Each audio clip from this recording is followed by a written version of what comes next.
Hi everyone, welcome back to your pedia. तो आज का सीरीज भी हम लोग एनवायरमेंटल साइंसेस के प्रीवियस ईयर क्वेश्चंस को सॉल्व करने में यूज़ करेंगे। तो today without wasting any time, जैसा कि हम लोग कभी टाइम वेस्ट नहीं करते हैं, will directly start with environmental science. ये 2021 के back with a few more questions. कुछ 7-8 क्वेश्चंस है, 7 to 8 9 10 कुछ क्वेश्चंस हैं जो कि हम लोग सॉल्व करेंगे और देखेंगे कि कितने ज़्यादा आसान क्वेश्चन है। कंबाइंड क्वेश्चन आते हैं, बहुत इजी क्वेश्चन आते हैं। तो देखेंगे प्रीवियस ईयर के 2021 के। Okay, so without wasting any time, let's go. So this is our first question. So the first question is, in fluid statics, the line of action of buoyant force always acts to the, okay, जैसे for example मान लेते हैं ये हमारा water level है, this is water level and then here we have a body. Okay, this is the body. Let's say this is a three-dimensional body. Okay, let's take this x and this is diameter d. So the line of action of buoyant force, okay, the line of action of buoyant force. So the buoyant force always acts at Cg of body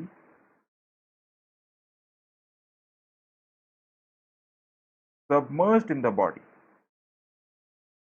Okay, Cg of body submerged in the body.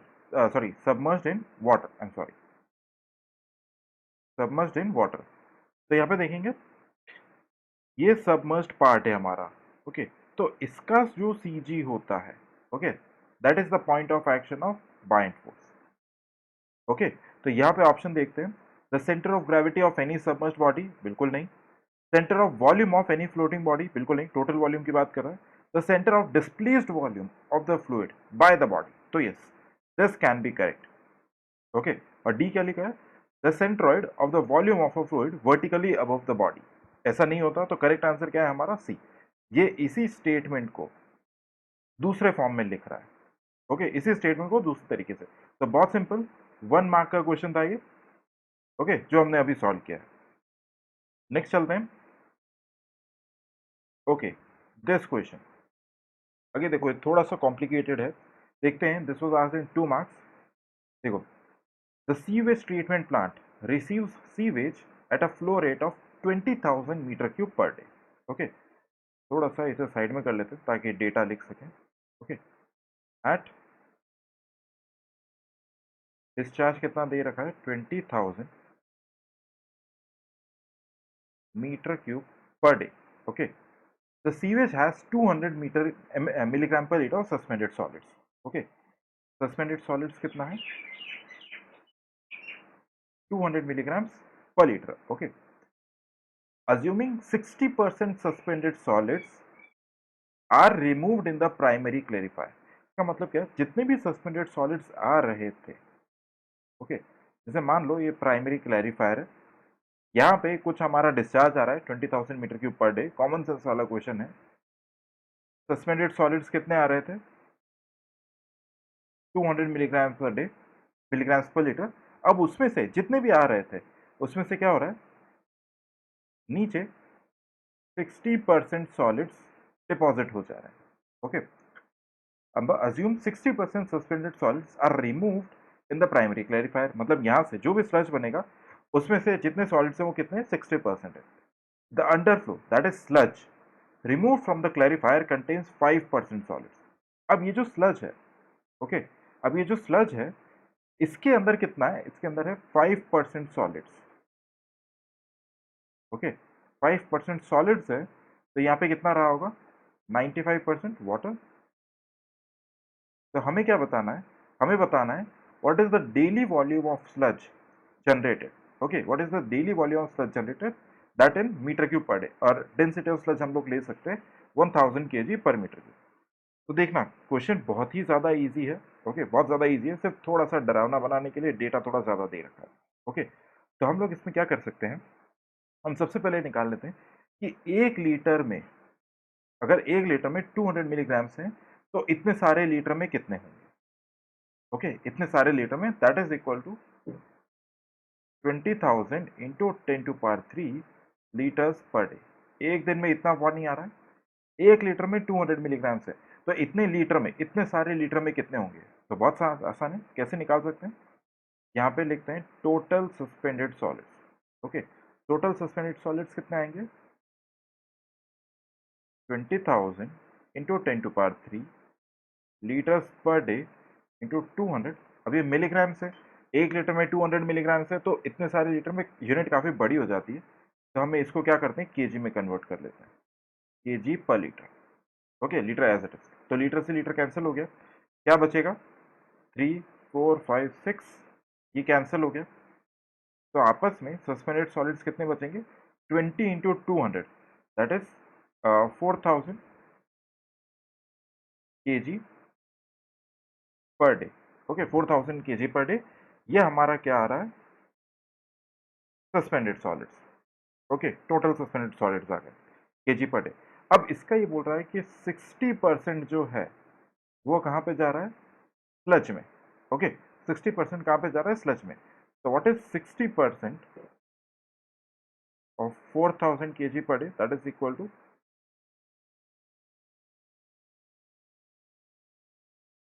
2400 KG per day. अब यहाँ पे समझना है, वो ऐसा बोल रहा है कि solid content in the sludge is कितना है? 5% है। ठीक है, इसका मतलब क्या है? ये जो 2400 केजी पर डे सॉलिड्स हैं, ये कितना है? जितना भी स्लज है उसका सिर्फ 5% है। ओके, तो यहाँ पे आगे हम लोग क्या करेंगे? मैं सिंपल सी इक्वेशन यूज कर रहा हूँ, 5 केजी सॉलिड्स प्लस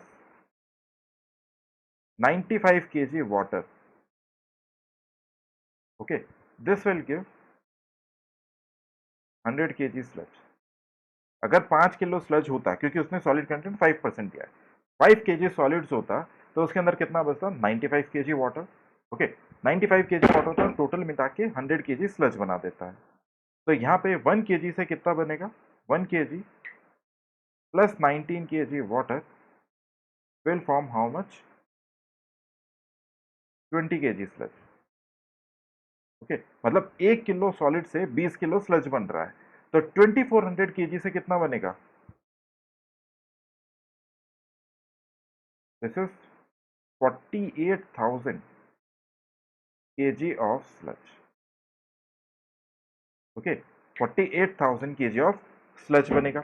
ओके, अब अगर 48,000 केजी ऑफ स्लज बन रहा है, हमें इसका बताना है वॉल्यूम कितना है, और यहाँ पे डेंसिटी हमें दे रखा है कितना? 1000 केजी पर मीटर क्यूब। तो डेंसिटी किसके बराबर होता है? Mass per unit volume. Mass is this, volume यहाँ से आ जाएगा, तो वॉल्यूम कितना आएगा? 480 metre cube. Okay, 480 metre cube. देखते हैं कोई ऑप्शन मैच करता है क्या? Yes, the correct answer is here, यहाँ पे 480 KG per metre cube. Okay, I guess आप लोगों को समझ में आ गया होगा करना क्या है। सिंपली क्या करो, इसी वीडियो को वापस से पीछे ले जाओ, प्रीवियस उसको प्ले करो, क्वेश्चन को खुद से सॉल्व करने की कोशिश करो, और नहीं आता है तो फिर वापस से वीडियो को प्ले करो। इस तरीके से करेंगे तो क्वेश्चन अच्छे से समझ में आएगा। ये क्वेश्चन इतना टफ नहीं है जितना दिख रहा है। ओके, ऑल राइट, चलते हैं नेक्स्ट क्वेश्चन की तरफ।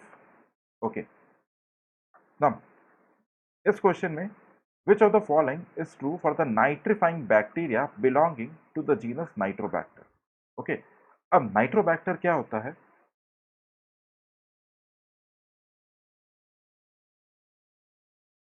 नाइट्रोबैक्टर वो होता है जो NO2 माइनस को किस में कन्वर्ट करता है?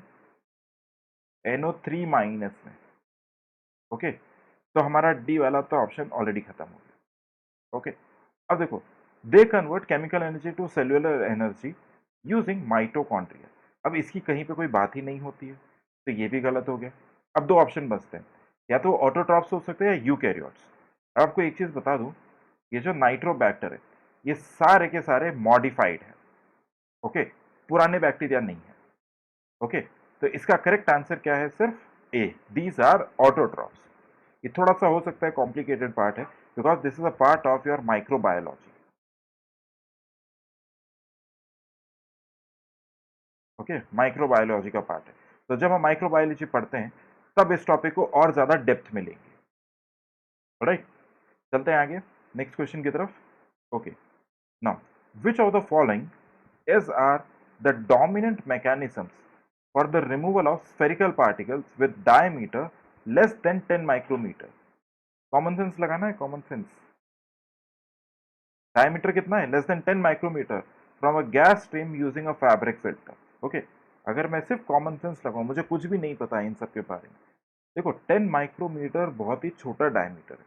ओके, और इस डायमीटर पे, इतने डायमीटर पे ग्रेविटी का इफेक्ट ऑलमोस्ट क्या होता है? नेग्लिजिबल.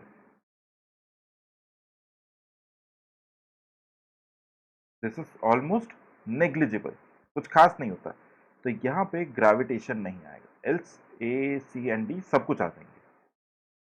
ओके, इस पे हमारा एक डेडिकेटेड वीडियो अलग से बनेगा जिसमें आपको इम्पैक्शन, इंटरसेप्शन, डिफ्यूजन ये सारी चीजें समझ में आएंगी.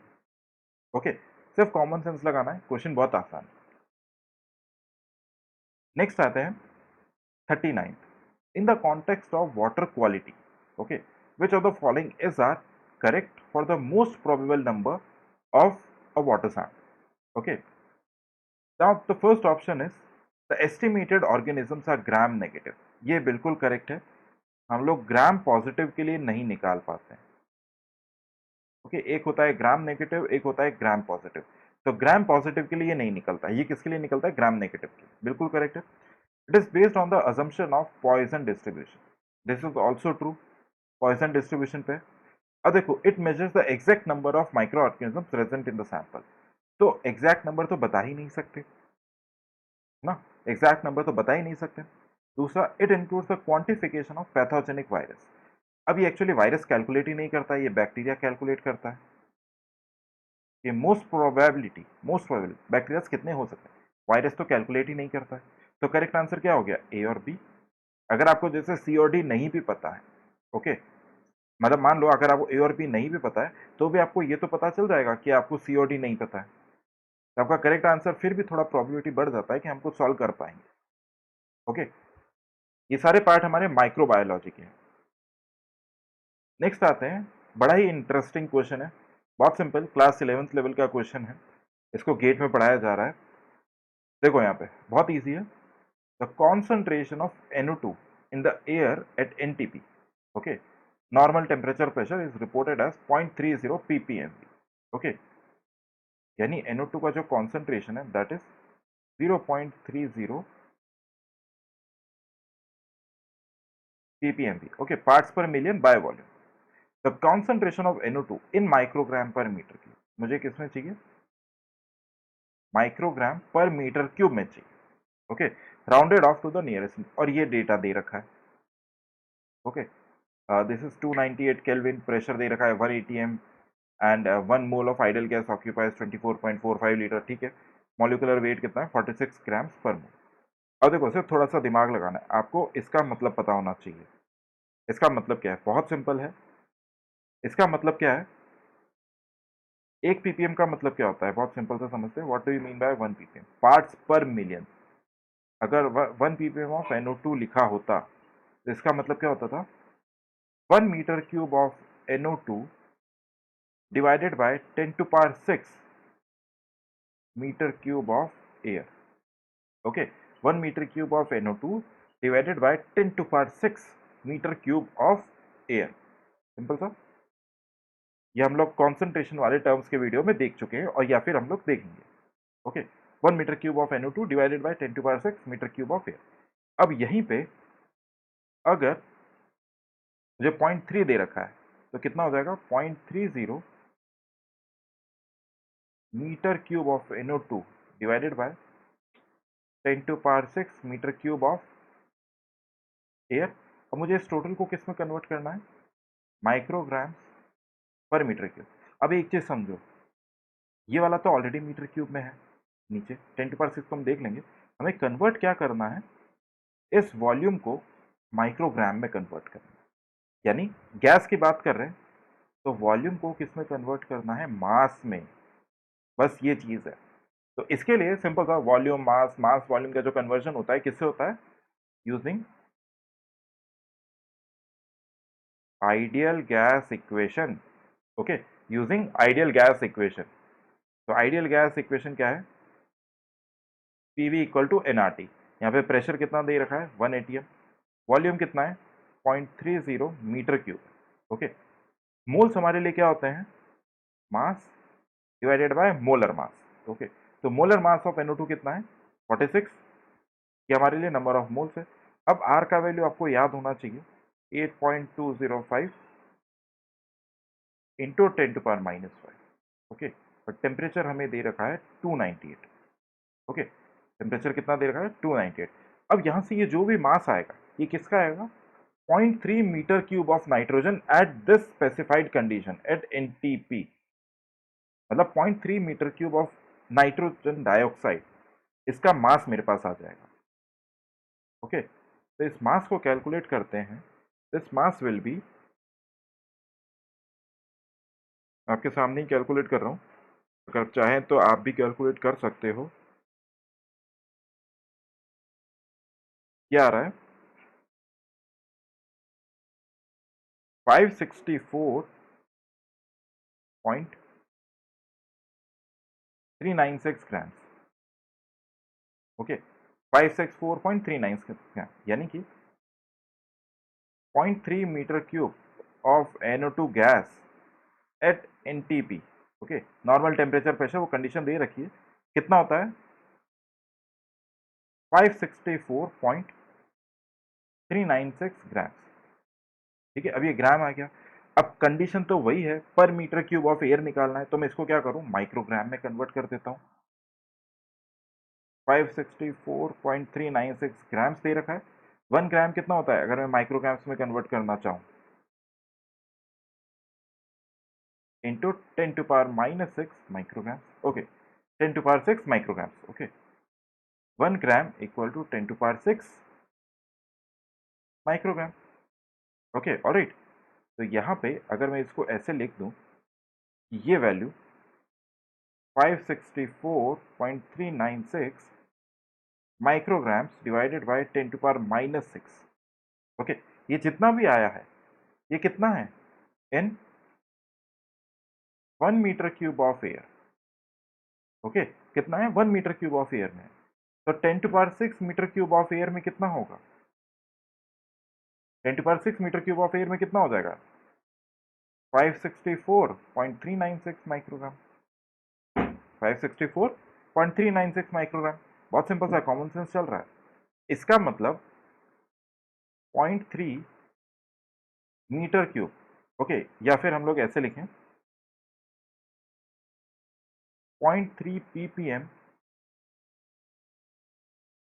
of NO2 at NTP is equal to, normal temperature and pressure is equal to 564.396 micrograms पर मीटर क्यूब।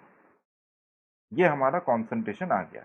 अब देखते हैं हमें यूनिट किस में दे रखा है, मतलब हमें कितने डिजिट्स लेने हैं, rounded off to the nearest integer. Okay, rounded off to the nearest integer, तो इसका नियरेस्ट इंटीजर क्या है 564। ओके, नियरेस्ट इंटीजर कितना है 564, तो हमारा करेक्ट आंसर कितना आएगा 564। ओके, 564। और देखो क्वेश्चन इतना सिंपल नहीं है, बट इसके लिए थोड़ी थोड़ी चीज़ें केमिस्ट्री की पता होनी चाहिए। ओके, वही हमारी क्लास में होती है। ऐसे बहुत सारे क्वेश्चन है जो हम लोग सॉल्व करते हैं, इतना जल्दी नहीं होता है, बट आपको थोड़ी थोड़ी चीज़ें पता होनी चाहिए, और हमारा कॉमन सेंस तो ऑब्वियसली यूज आता ही है। चलते हैं नेक्स्ट क्वेश्चन पे। Okay, this question, in open channel flow the specific energy is the total energy per unit weight of a liquid, okay, where the component potential energy is measured from the bed of the channel as data। यानी कि specific energy किसके बराबर है y plus v square upon 2g।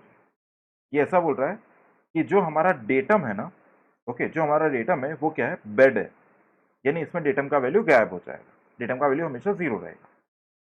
तो अब इसमें क्या बताना है, a rectangular channel of 10 metre width,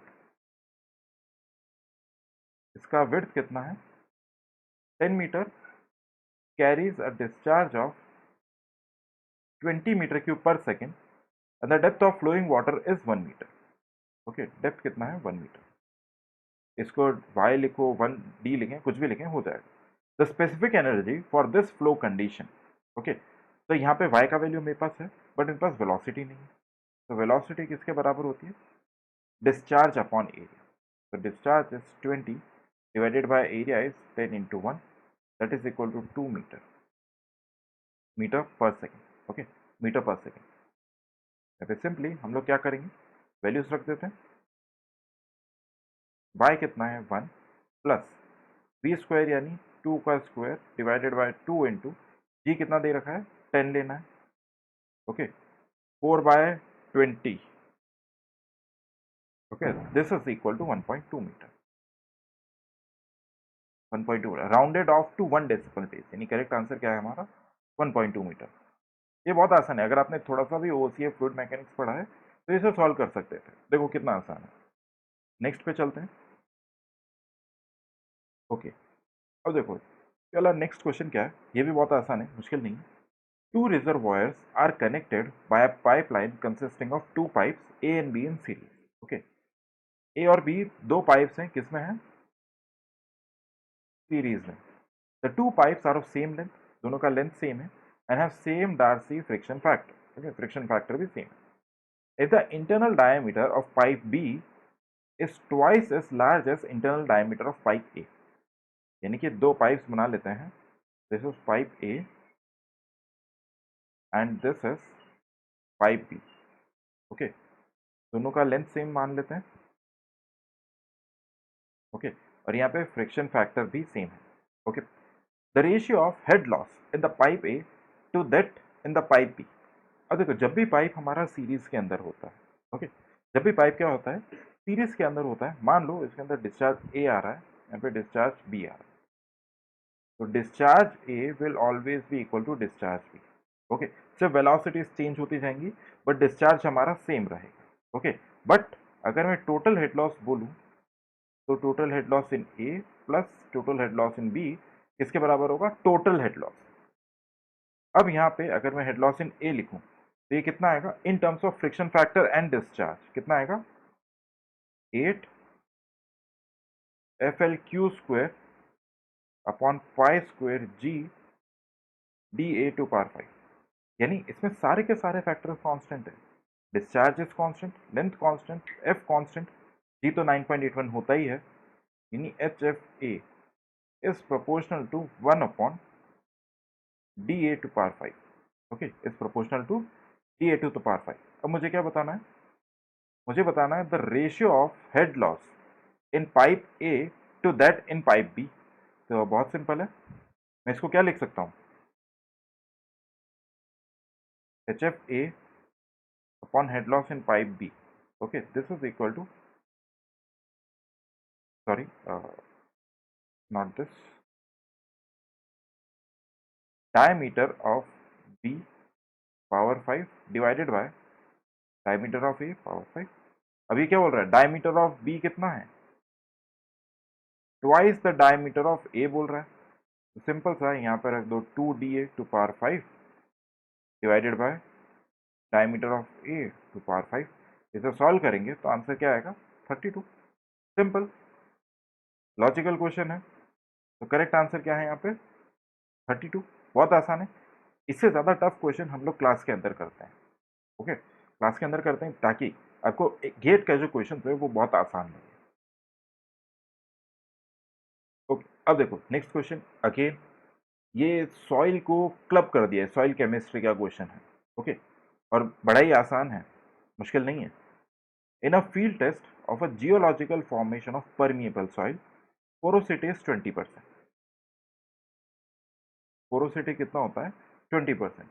the hydraulic gradient was find to be 2%। I कितना है? 2%। The actual seepage velocity of the flow was found to B 0.0025 metre per second. Assume that the flow is in the laminar region. Okay, laminar regime में, laminar regime में है तभी हम लोग Darcy's formula and all वो सब लगा सकते हैं। तो हमें क्या बताना है? The permeability of the aquifer. Okay, the permeability of the aquifer. तो यहाँ पे हमारे पास जो फॉर्मूला होता है that is equal to V upon N। This is seepage velocity, discharge velocity divided by porosity. इसी v को हम लोग क्या लिखते हैं, के आई डिवाइड बाय एन, यानी कि V S equal to K I divide by N. Seepage velocity कितना दे रखा है, एक्चुअल सीपेज वेलोसिटी 0.0025, परमिबिलिटी हमें निकालना है, आई का वैल्यू कितना है 2% यानी 0.02 अपॉन एन 20% यानी 0.2।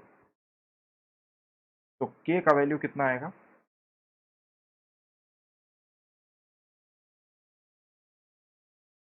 0.025।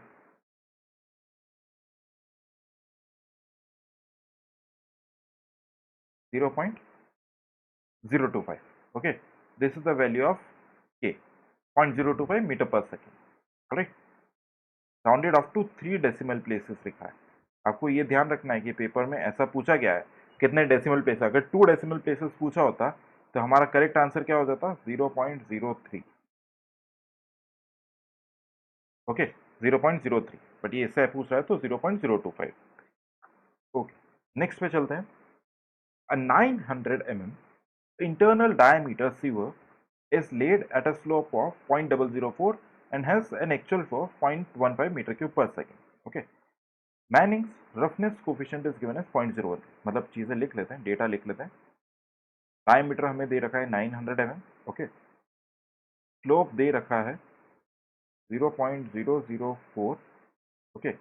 मैनिंग्स रफनेस कोफिशिएंट दे रखा है 0.013, okay. The ratio of actual flow, एक तो एक्चुअल फ्लो हमें खुद ही दे रखा है, Q actual flow, this is equal to 0.15 meter cube per second, okay, actual flow, the ratio of actual flow to the flow when the sewer is running full, okay, जब sewer full run कर रहा है तब उसका क्या discharge, तो हमें Q full निकालना है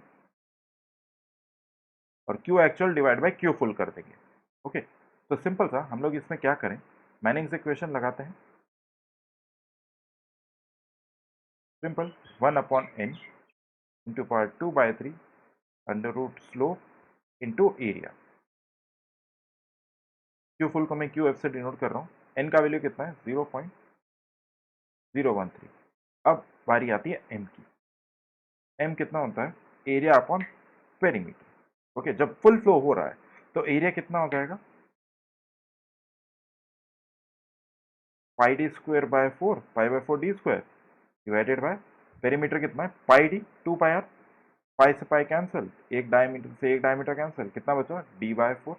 तो डायमीटर कितना है मेरे पास 0.9 मीटर डिवाइडेड बाय 4, स्लोप कितना है 0.004 इंटू एरिया, एरिया है पाई/4 इंटू डी स्क्वायर, यहाँ पे क्यू एफ, राइट। तो यहाँ पे अगर हम लोग इसे सॉल्व करेंगे, ओके मैं यहाँ पे ये लिखना भूल गया, 2/3,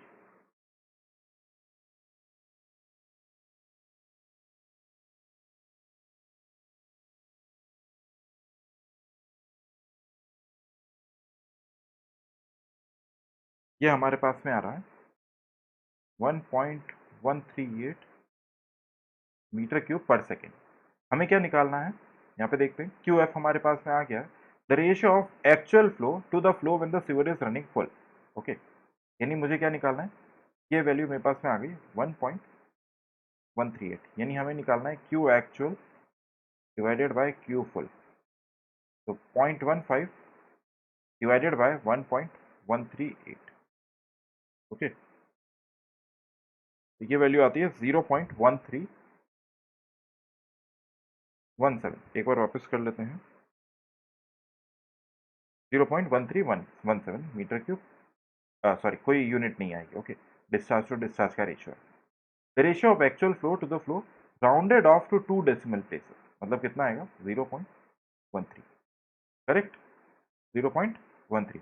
तो आसान है, मुश्किल नहीं है, थोड़ी सी प्रैक्टिस की जरूरत है, ओके। आज के लास्ट क्वेश्चन पे आते हैं, बिल्कुल सिंपल है, बिल्कुल सिंपल है, कुछ भी नहीं करना है। देखो क्वेश्चन पढ़ो, इतना बड़ा सा दिख रहा है, HRT दे रखा है, ये सब दे रखा है, कोई ज़रूरत नहीं, कुछ भी नहीं पढ़ने की ज़रूरत है। A facultative pond system for sewage treatment consists of 2 ponds in series, मतलब दो पॉन्ड्स हैं और आपस में कुछ कनेक्टेड होंगे, ओके, तभी दो पॉन्ड सीरीज में होंगे। The hydraulic retention time of each pond is 6 days, okay, 6 days इसका है, 6 days इसका है, okay. The total BOD5 reduction through the entire pond system is 90%। मतलब पहले जितना BOD था यहाँ पे, सॉरी, जैसे यहाँ पे अगर 100 मिलीग्राम पर लीटर कुछ था, तो बाद में कितना बच रहा है, 10 मिलीग्राम पर लीटर। मतलब कितना हो रहा है, 90% रिड्यूस हो रहा है। यानी कि अगर मैं इसको ऐसे लिखूं, यहाँ पे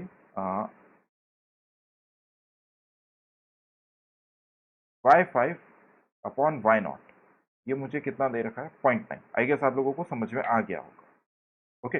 90% रिड्यूस हो रहा है। Total BOD5 reduction through the entire pond system, इस पूरे एंटायर पॉन्ड सिस्टम से कितना है, 90% है। If the ponds are considered to be completely mixed, okay, completely mixed, जैसे ही इसने कंप्लीटली मिक्स्ड बोल दिया, तो यहाँ पे 6 days इसका और इसका दोनों का कंबाइंड कितना रहेगा, 12 नहीं हो जाएगा, 6 days ही रहेगा, ओके, 6 days ही रहेगा। Then the rate constant describing the BOD5, सिर्फ आपको यही चीज समझनी थी, यही हमारा कैच था, बाकी क्वेश्चन में कुछ भी नहीं है, ओके। हमें निकालना है के का value, assuming that the rate constant is same for both the ponds, okay. तो हम क्या करेंगे, y5 equal to y0 to 1 minus E to the power minus K T, okay. Question solve करने के कई तरीके हो सकते हैं, मैं आपको कॉन्सेप्ट बता रहा हूँ। यहाँ पे y5 अपॉन y0 अगर हम करते हैं, this is equal to 0.9, 1 minus E to the power minus K into time कितना है, 6 days। यहाँ से अगर मैं के का वैल्यू निकालता हूँ, तो this will come out to be, इसको करते हैं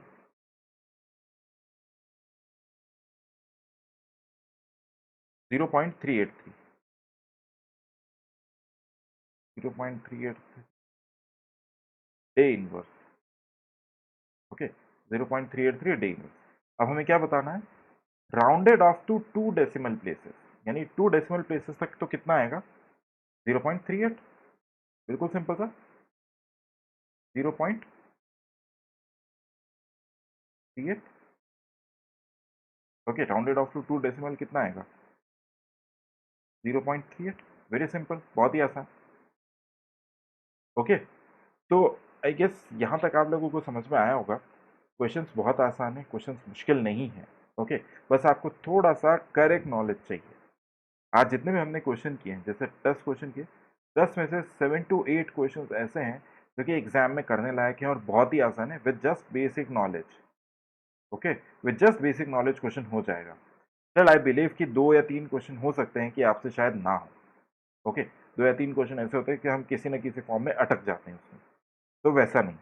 अप्रॉक्सीमेटली अगर 55 क्वेश्चंस की बात करूं एनवायरमेंटल साइंस में से, तो उसमें से नियरली, अगर मैं आपको पढ़ाऊंगा तो नियरली आपका 45 से 48 क्वेश्चंस बहुत आसानी से होने लायक है, including every subject. You just have to use your common sense, okay, common sense use करना। इसी तरीके के वीडियो और लाते रहेंगे, थोड़ा थोड़ा हम लोग और पढ़ेंगे, नेक्स्ट लेक्चर में हम लोग और क्वेश्चन सॉल्व करेंगे, ओके।